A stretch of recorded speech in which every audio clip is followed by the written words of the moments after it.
So if you want to pull a trailer with electric brakes, you're going to need one with these 7 pins. So this is a replacement panel right here made by Hopkins. There are a few models out there, but I like the look of this one.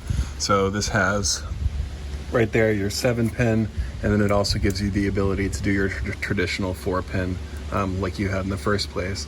And what I like about this Hopkins one is it screws directly where the factory 4-pin goes without any modification at all. So it's just direct fit. If you want it facing down like this, which is the way I chose to do it to be more discreet. If you buy the e-trailer package, it's going to be, you know, shifted the other way, but I found that my trailer stays in nicely here. And if you want the extra security, you can always add a zip tie. There are 3 wires you have to add for here. One is the ground, which I drilled up here behind the spare tire well. Another is power coming directly from the front, which I'll get to in a minute, from the battery. And then the other is power from the brake controller, which is also installed in the front cab. Obviously, to install this, I had to remove the 5 thingies and pull down this in order to run the new wires, but it was very straightforward, and then I just zip tied the extra wires up into the spots up here. That means you need 2 wires going to the front. One is going to the 12-volt battery, one's going to the brake controller.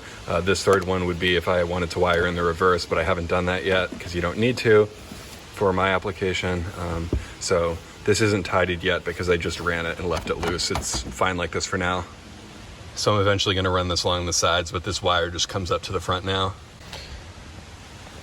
Running them through.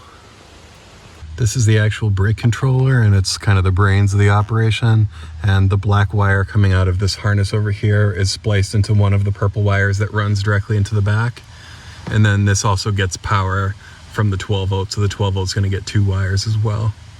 Here's just to show you another view of where I decided to zip tie it, but you can put it pretty much anywhere it's going to stay in place. And eTrailer has a great video for installing this whole thing as well. So the only real limiting factor that you have to deal with for placement of this is it needs to be in range of the controller. And what I did was I just ran that up to here, and I'm going to get the proper thingy to wire this in here, and then this controls how much braking pressure you get. And I found that 4 was a good initial setting. That leaves my 2 12-volt wires to the battery. Again, one to the brake controller, one to the back for powering the trailer. I also brought a ground back here just temporarily because it's an easy spot. And then I made a video of how to run those into the hood. But finally, those 2 purple 12-volt wires, I have installed inline circuit breakers. So this will, again, I'll get tidied, of course, but it works for now. And then I stretched this up as a temporary ground, even though you can get that under in the driver's side footwell. But as everything is here, it completely works. And I used this setup to haul back this 500 miles. So everything worked perfectly. And all things considered, I think it looks pretty good. So there you have it, 7-pin connector with the stock Subaru trailer hitch 2020 Outback.